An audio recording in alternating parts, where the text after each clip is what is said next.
आप ये कह रहे हैं कि चीफ मिनिस्टर को लगा कि सईद गनी डिलीवर करने की सलाहियत रखते हैं बल्दियात में, तो उन्होंने उनसे बल्दियात लेके नासिर शाह साहब को दे दी, जो पहले किसी मिनिस्ट्री में अच्छा परफॉर्म नहीं कर सके, ट्रांसपोर्ट में भी वादे करते हैं और आज तक डिलीवर नहीं कर सके, उन्होंने उनको बल्दियात दे दी।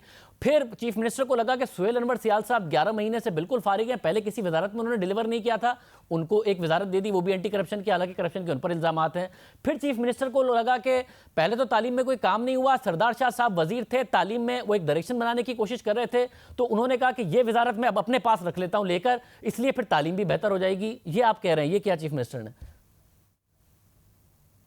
जिस तरह आप लेना चाहें आप ले सकते हैं। मैं आपकी बात से इख्तलाफ कर सकता हूं, क्योंकि मैं समझता हूं किसी भी डेमोक्रेसी में इस्तेहकाक होता है पार्टी की लीडरशिप का, चीफ मिनिस्टर साहब का, उनका प्रोरोगेटिव था कि किसको क्या कलमदान, क्या जिम्मेदारी दी जाए।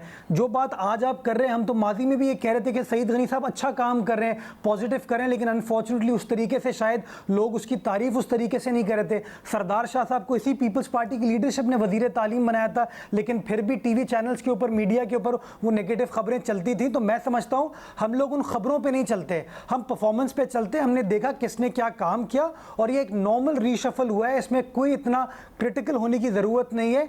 सईद गनी साहब आज भी कैबिनेट का हिस्सा हैं, सरदार शाह आज भी कैबिनेट का हिस्सा हैं, और दोनों अपनी जो परफॉर्मेंस है वो पाकिस्तान पीपल्स पार्टी के लिए, सिंध गवर्नमेंट के लिए जिस तरह माजी में निभा रहे थे उसी तरीके से करेंगे। सिर्फ डिफरेंस ये है कि उनका डायरेक्ट पोर्टफोलियो इससे फिर ये पता चलेगा एजुकेशन कितनी बड़ी तरजीह है, कराची के मामलात आपकी कितनी बड़ी तरजीह हैं।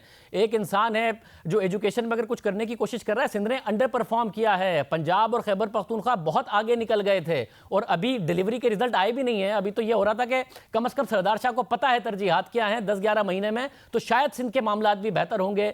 वजीर बल्दियात ने अब जाके कमिटमेंट दी थी और वजीर आला मौजूद थे, तो शायद कराची के मामलात बेहतर होंगे। तो उन सबको आपने दूसरे पोर्टफोलियो उठा के दे दिए, तो वो डिलीवर करना चाहते थे और उससे पहले ही आपने हटा दिया है, तो फिर से तरजीह पता चलती है आपकी।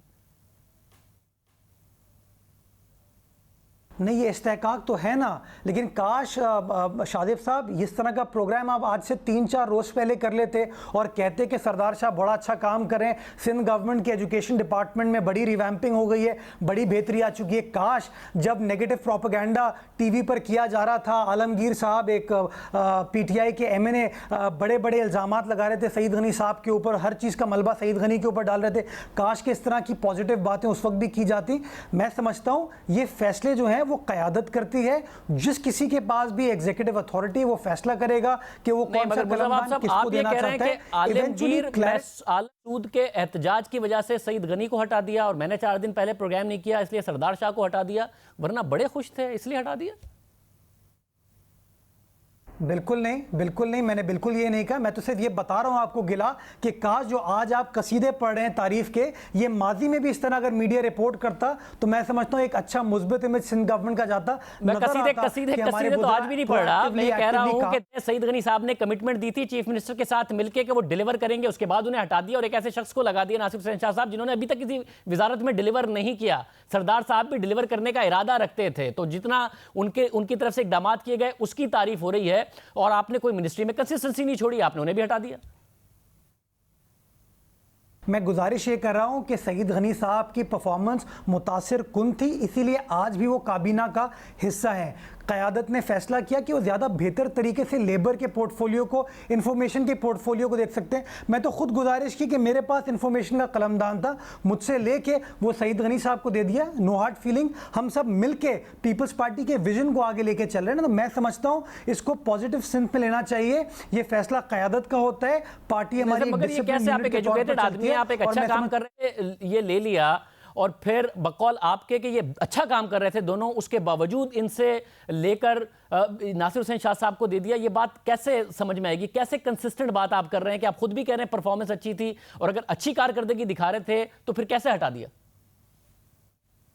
मैं बहुत शुक्रगुजार हूँ आपका शादिब कि आपने लाइव टेलीविजन पे सारी कौम आपको देख रही है, आपने इस बात का एतराफ़ किया कि सईद गनी साहब बहुत अच्छा काम कर रहे थे, सरदार शाह साहब बहुत अच्छा काम कर रहे थे। कौम देख रही है, मैं कह रहा हूँ कि आप खुद अच्छा काम कर रहे थे। मैं तो आपका आर्ग्यूमेंट आपके सामने पेश कर रहा हूँ कि आप कह रहे थे परफॉर्म कर रहे थे, उसके बावजूद हटा दिया। Shadib, you can't pick and choose an argument. मैं तो शुक्रगुजार हूं आपका कि आपने अच्छी पॉजिटिव बात की और ये सारी कौम देख रही है। इंशाल्लाह सारी कौम को इससे यही गैदर करना चाहिए कि पाकिस्तान पीपल्स पार्टी की जो सिंध गवर्नमेंट है वो कमिटेड है आवाम के मसाइल हल करने के लिए। कल तक वो मसाइल सईद गनी साहब के थ्रू लोकल गवर्नमेंट में कर रहे थे। अब आप ये थोड़ी देर में ये तो नहीं कहेंगे कि शाहजेब आप गलत कह रहे हैं, वो अच्छा परफॉर्म कर रहे थे, हमने सही फैसला किया है, उनको हटाया है, इसलिए हटाया है कि वो अच्छा परफॉर्म नहीं कर रहे थे, या तो कहें कि वो अच्छा नहीं परफॉर्म कर रहे थे। ये कौन सी डेमोक्रेसी है कि बहुत अच्छा परफॉर्म कर रहे थे मगर हमने हटा दिया और ऐसे लोगों को लगा दिया जिन्होंने पहले कभी नहीं परफॉर्म किया इन मिनिस्ट्रीज में? शादिब साहब, I am consistent in my argument. मैं कह रहा हूं सईद गनी साहब, सरदार शाह साहब अच्छा काम कर रहे थे, ऐसे तरीके से काम कर रहे थे, इसीलिए क़यादत ने आज भी उनको काबीना में रखा है और उनको पोर्टफोलियो दिए जो कि इंपॉर्टेंट है। इंफॉर्मेशन एक इंपॉर्टेंट कलमदान है, लेबर डिपार्टमेंट एक इंपॉर्टेंट कलमदान है। सिमिलरली सरदार शाह साहब चूंकि एक कल्चर से उनका ताल्लुक है, कल्चर टूरिज्म भी एक इंपॉर्टेंट डिपार्टमेंट है। तो फिर सुहेल अनवर सियाल को भी काबीना में हिस्सा बनाया गया है, तो क़यादत को 11 महीने तक यह लगा कि उन्होंने उससे पहले बहुत अच्छा काम किया था जो कि उन्होंने नहीं किया था, तो उनको आराम देते हैं, फिर 11 महीने बाद उन्हें भी पोर्टफोलियो दे दिया है, क्योंकि आप कह रहे हैं जो अच्छा परफॉर्म करता है उसी को पोर्टफोलियो दिया जाता है। तो 11 महीने उन्हें आराम करने के लिए आराम क्यों कराया? अगर वो उन्होंने बहुत अच्छा काम किया था, पोर्टफोलियो क्यों नहीं दिया? अपना शादिब साहब, क़यादत का ये फैसला होता है। बहुत सारे लोग अपना काबीना में पहले दिन आ जाते हैं, बहुत सारे लोग 6 माह 8 माह बाद आ जाते हैं। मैं समझता हूँ ये इस्तेहकाक क़यादत का होता है, जो लीडरशिप संभाल रही है वो फैसला करते हैं कि किससे क्या काम लिया जाएगा। बहुत शुक्रिया मुर्तज़ा आप सब।